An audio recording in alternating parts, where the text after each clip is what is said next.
¿Quién deja de ser miembro de la iglesia local? ¿Qué motivos determinan que alguien deba dejar de ser considerado como miembro de una iglesia local? Bueno, antes de nada me gustaría hacer algunas aclaraciones para evitar, sobre todo, malos entendidos. Lo primero es que no queremos echar a nadie, sino todo lo contrario. Todos son muy bienvenidos y creo que nadie quiere perder miembros, pero dentro de un orden. También me gustaría aclarar que no se busca crear una élite exclusivista como ocurre con las sectas, precisamente. No comparto algo que dijo en una ocasión un obrero que ya falleció, que presumía de iglesias pequeñas, diciendo que las grandes lo eran porque no eran fieles y tragaban con todo. No, hay de todo. Todos los creyentes somos igualmente imperfectos. Sí, todos somos pecadores, pecadores perdonados y también necesitados cada día del perdón de Dios, de un perdón continuado. Por eso alguien escribió que la iglesia es como un hospital, y ciertamente Jesús pues se refirió a algo parecido cuando dijo que él había venido a buscar no a los sanos, sino a los enfermos. Así que formamos parte de una iglesia local precisamente porque necesitamos a los hermanos en el proceso de crecimiento personal hacia la perfección de la que nos habla Efesios capítulo 4. Así que la iglesia podríamos decir que es una comunidad de restauración. Ahora, dejar de ser miembro de una iglesia local no significa que la persona ha dejado de ser miembro de la iglesia universal si realmente es un creyente. Algo así enseña en sentido contrario la Iglesia de Roma, ¿no?, que dice que fuera de ella no hay salvación, y eso hacía que muchas personas han tenido mucho temor a salir de la Iglesia de Roma. Realmente nadie puede excluir a nadie de la Iglesia del Señor, la Iglesia universal, la Iglesia espiritual. Nadie puede excluir allí a nadie. Pero en tanto y en cuanto estamos en el mundo y tratamos con la Iglesia visible, pues tenemos el deber de admitir o excluir a quienes visiblemente viven como no corresponde a los miembros de la Iglesia, por lo menos en la medida en la que nosotros lo podamos ver o discernir. Hechas estas aclaraciones, me gustaría responder también a una pregunta. ¿Por qué? ¿Por qué es necesario revisar y actualizar la membresía de la Iglesia? Bueno, está en el Nuevo Testamento y lo veremos al hablar de los motivos por los que algunas personas deben causar baja en la membresía de una iglesia. Porque no tiene sentido tener cifras, simplemente nombres irreales apuntados en un libro.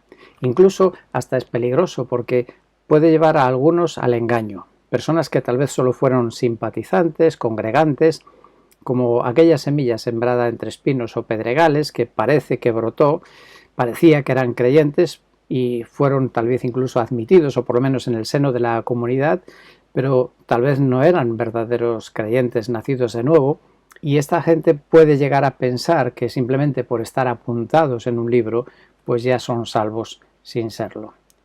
De hecho, en la actualidad es fácil profesar cualquier fe, y vemos que hay muchas personas que hacen fácilmente una profesión de fe ante una predicación light, una predicación de masas, de conversiones, levantando la mano en un acto emotivo, emocional, para aceptar a un Jesús pues también muy light, un Jesús manso, un Jesús humilde, pero donde no se enseña el verdadero arrepentimiento y el costo del discipulado, de lo que significa ser realmente cristiano, de lo que significa seguir a Cristo.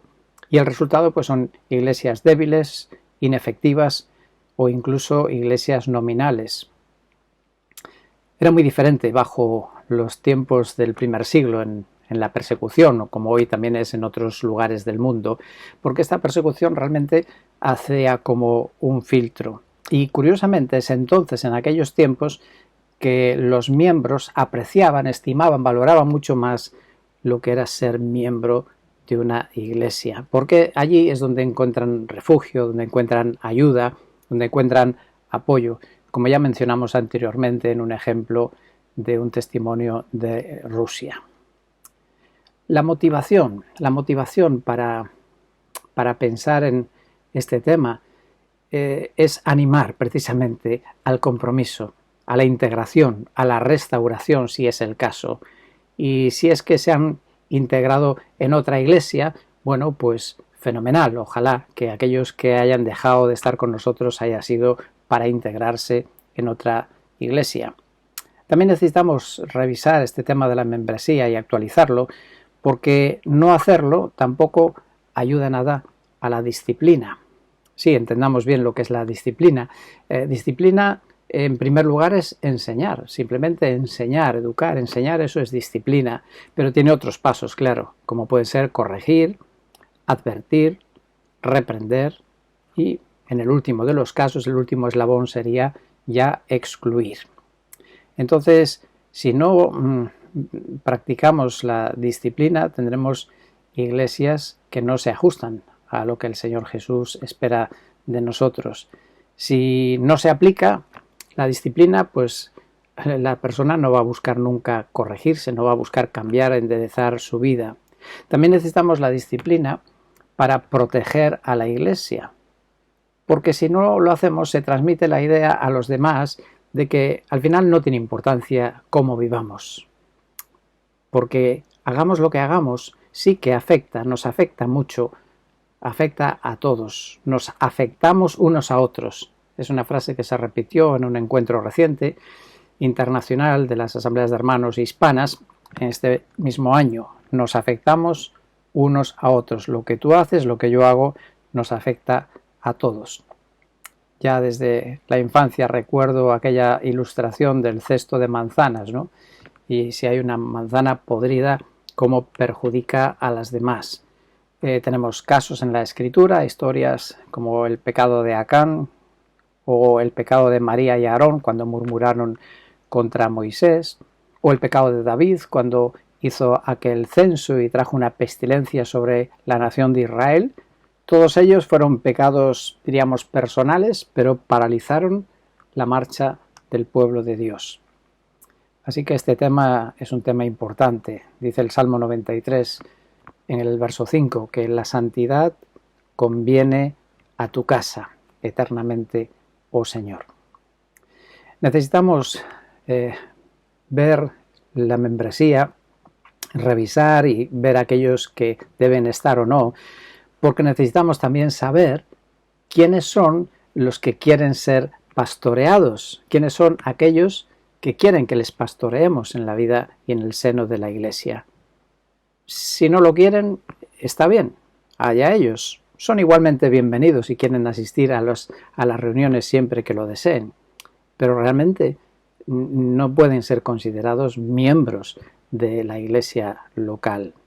Así que regular el tema de la membresía y revisarlo y hablarlo con las personas, significa o transmite la idea de que la gente sí que nos importa y que nos preocupamos por ellos, si están o si no están. Y nos preocupamos no para echarlos precisamente, sino para que vuelvan, si realmente son o si necesitan ayuda. Y debemos de actualizar también la membresía, porque ¿qué derecho tienen luego a participar en las decisiones de la vida de la Iglesia aquellos que no están? Es algo que ocurre y en algunas ocasiones han podido ser hasta determinantes, sobre todo en algunos casos de conflictos. Y ha habido casos más extremos en los que esas personas han llegado a amenazar con actuaciones nada cristianas, personas que aparecieron pues justo en ese momento. También necesitamos actualizar los datos de nuestra membresía por las cuestiones legales. Sí, tener miembros que no son miembros no miembros, puede dificultar incluso hasta bloquear el funcionamiento, por lo menos el legal, de la Iglesia. Debemos de hacerlo porque tenemos que cumplir también con nuestros estatutos. Si tienes estatutos, pues debemos de cumplirlos. En nuestro caso, en nuestra Iglesia, el artículo 9 dice: el cese de la condición de miembro de la entidad puede producirse por, y da dos motivos. Número 1, decisión del miembro, y número 2, por decisión del Consejo de Pastores, por vulneración de la base doctrinal o de las normas estatutarias. para lo cual se requiere la instrucción del correspondiente expediente disciplinario que será presentado a la Iglesia para su conocimiento e identificación. Bueno, hoy sin duda necesitamos quizá matizar más estas cuestiones, como por ejemplo la persona que quiere solicitar por decisión propia su baja, pues debe hacer la solicitud por escrito. Y también necesitaríamos dejar claro qué es lo que tiene que hacer una persona que es dada de baja si quiere volver o regresar a la membresía de la Iglesia. Y un motivo más por el que debemos de tratar este tema y ver quiénes son y quiénes no son y tener actualizado la membresía de la Iglesia es por el honor del Evangelio. Todos ganamos o todos perdemos si no lo hacemos. Una tercera cuestión, después de las aclaraciones que hemos hecho y de ver los motivos por los que es importante actualizar la membresía, pues la pregunta sería, ¿cuáles son entonces los motivos para causar baja? ¿Cuáles son los motivos para que alguien deba ser dado de baja en la membresía de la Iglesia, que no sea por el caso lógico y natural de un traslado, que se traslada a otra iglesia? O dicho de otra manera, ¿quiénes no deben ser considerados miembros de una iglesia local? ¿Por qué motivos? Básicamente hay dos. Se podría resumir en dos casos, en dos situaciones que requieren causar baja. El primer caso es el de aquellos que ellos mismos se ponen fuera de la comunión de la Iglesia. Aquellos que ellos mismos son los que se ponen fuera de la comunión de la Iglesia, cuando se apartan, cuando se desconectan de la Iglesia. Y a su vez dentro de estos podríamos decir que hay dos tipos. Uno son aquellos que nos describe el apóstol Juan en su primera carta, en el capítulo 2 y el versículo 19, donde dice: salieron de nosotros, pero en realidad no eran de nosotros. Porque si hubieran sido de nosotros, habrían permanecido con nosotros, pero salieron, a fin de que se manifestara que no todos son de nosotros. Y a lo largo del Nuevo Testamento se nos advierte que incluso puede haber personas que hayan sido predicadores, incluso en la Iglesia, ¿no? En Hechos 20 Pablo se lo dice a los ancianos de Éfeso. Estas son personas que quizá convivieron, compartieron un tiempo con nosotros, que tal vez saborearon las cosas de Dios, como nos dice Hebreos capítulo 6, pero nunca llegaron a esa unión con Cristo. En nuestro libro de miembros, cuando ves los datos antiguos de hace años, pues aparecen varios casos de personas que hay una anotación donde se pone la fecha de la baja y dice se apartó de la fe. Sí, habrá algunos que también no se apartan, que parece que son creyentes y que seguramente no saldrá a la luz si son auténticos o no hasta el día de la cosecha final, cuando el Señor separe el trigo de la cizaña. Y en ese caso pues escucharán esa sentencia tan dura y dramática, ¿no?, que nos recoge Mateo 25, no os conozco, no os conozco. Pero hay otro caso, este es el caso de aquellos que diríamos que puede parecer, creíamos que eran creyentes y luego pues demostraron no serlo. Pero luego habría el otro caso de personas que podríamos llamar hijos pródigos, personas que no han dejado de ser hijos de Dios, creyentes, pero han decidido abandonar el hogar, abandonar la iglesia y la relación con los hermanos. Y estos, si vuelven, lógicamente pueden ser readmitidos, no en un estatus diferente, sino como lo que son, como hijos igualmente. Así que, en cualquier caso, los que dejan de reunirse sin una causa justificada, ellos mismos son los que se están poniendo fuera y no están asumiendo los deberes que corresponden a los miembros de una iglesia local. Además, el no reunirse, el dejar de congregarse, es una desobediencia, claro, siempre que sea posible. Es una desobediencia al mandato de no dejar de reunirse, Hebreos capítulo 10. Tampoco tiene sentido reconocer como miembro a quien no está presente. Y vuelvo a aclarar que no se le quita como miembro de la Iglesia del Señor Jesucristo, si es que lo es, pero de la membresía en la iglesia local. Si no hacemos en estos casos el darles de baja como miembros, pues puede interpretarse incluso como que estamos forzándolos a permanecer donde en la práctica están demostrando que no quieren estar. O también podría verse como que aún no queriendo ellos estar, nos están obligando a reconocerles como hermanos cuando su actitud por lo menos ofrece serias dudas. Ahora, en la práctica, en estos casos, nos lleva a plantearnos algunas cuestiones, ¿no? Algunas preguntas de índole práctico.